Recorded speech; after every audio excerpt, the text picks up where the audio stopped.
Yes, we can. David, you bet. All right. I want to introduce now Assemblyman Daniel O'Donnel.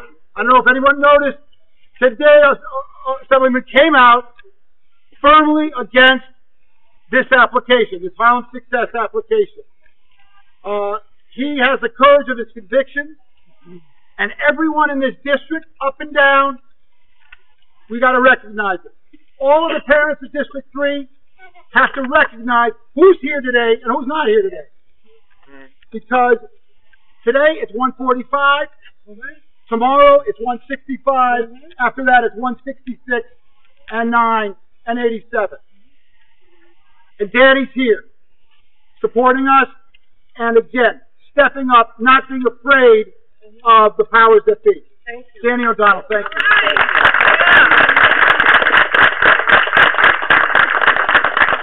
I don't come a family that gets afraid easily. I don't know where that comes from. It is fairly simple. The state of New York and the city of New York are in violation of the law. Period. End of discussion. The fight over charter schools this last year in the Assembly focused on co-location. And it's focused on co-location because of me and my district and 241. Because the entire Assembly recognized that it's inappropriate to let what happened at 241 to ever happen again. And so what we did, we wrote into the law some requirements. One of the requirements is before the state issues a new charter, they have to make an assessment as to the impact on the safety and health of everyone, including the other children who might be around.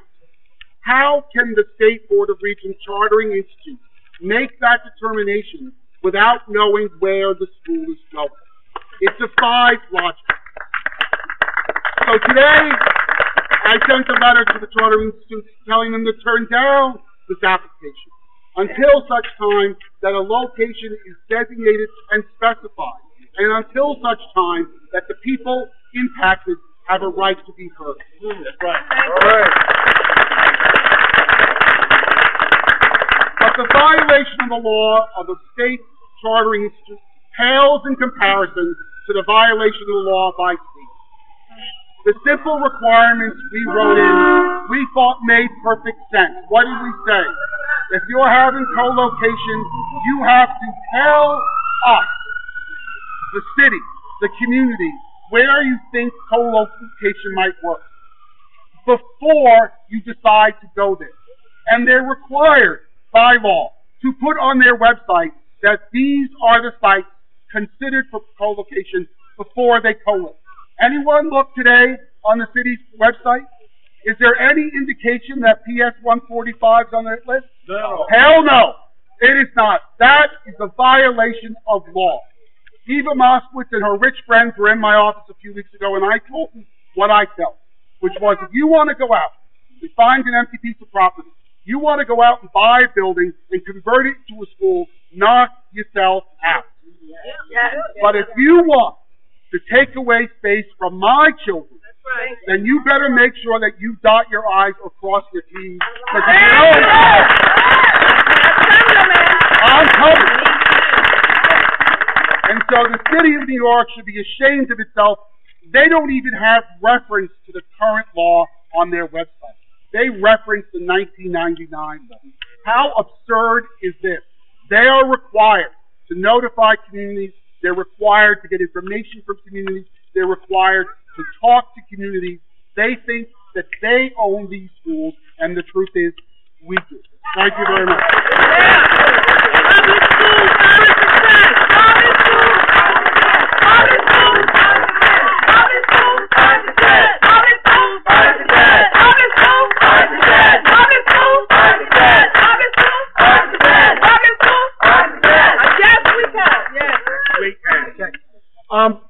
I want to introduce someone who has been not only a champion of District 3 education, she's been on the CEC, the school board, but of the entire district.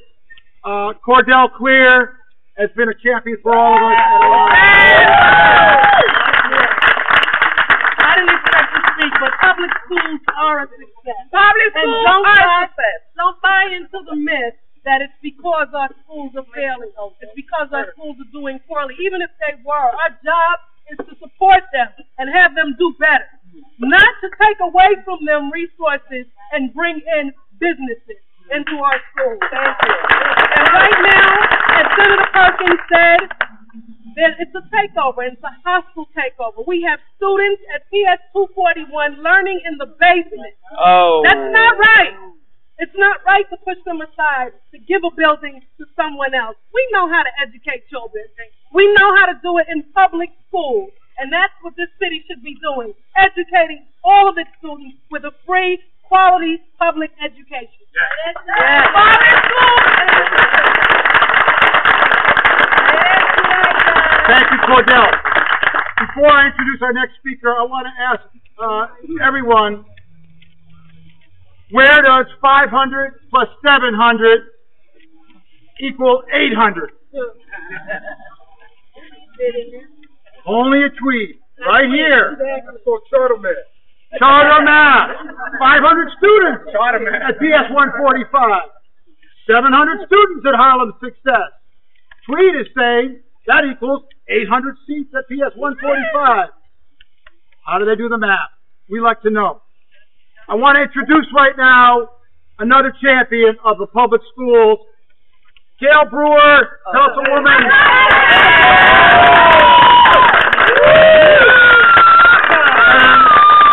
And this isn't even Gail's district, okay? However, Gail is here fighting. She's always there in the trenches. And by the way, that magnet grant we got, which is going to this school and 241 and 149 and 185 and 208, in addition to a few schools in the southern part of this district, Gail Brewer is almost totally responsible for that. Thank you. Gail, please. Thank you, Noah. There are just so many reasons to be seizing right now, but one of them is I have called the Department of Education. I don't know the answer, although I absolutely believe what has been said by the CEC. This magnet grant took a huge amount of effort by Dr. Sullivan, who was the former superintendent. And you, Gail, and you. She worked night and day. I happen to know a lot about technology, the technology grant. I helped put her in touch with lots of people to make the grant whole and substantive, and I think that helps. But the bottom line is we absolutely need every single school's participation in order to make all the schools whole, to ensure that that grant is not able to be successful is to put a charter school at 145. And that is just one reason not to put a charter school in 145. Number two, I don't have any 96 feet and below charter schools. However, just this year, parents from 75 came to me complaining because 75 children are being pulled into the Harlem and other charter schools. Those of you who know all schools are great, but I'm partial. PS 75 is diverse. PS 75 is the school of Adrian Banaphy and many other fabulous West Siders people on my staff. That school has been around for hundreds of years. That school has a history of being multiracial, multifaceted, dual language. I could go on and on and on. I must admit, I will strangle any parent I find who moves from 75 to a charter school. Because I don't understand schooling a child from PS 75 for a whole host of reasons.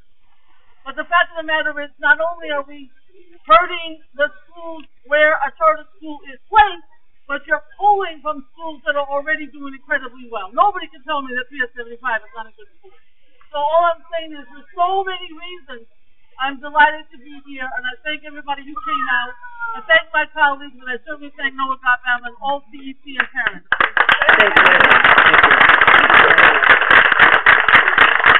Thank you, Gail. You are just enough. I mean, look who's here. Let's see who's here. We remember. I want to introduce Tina Crockett, who's the head of the PA Parent Association at 145. Tina, talk to us, please.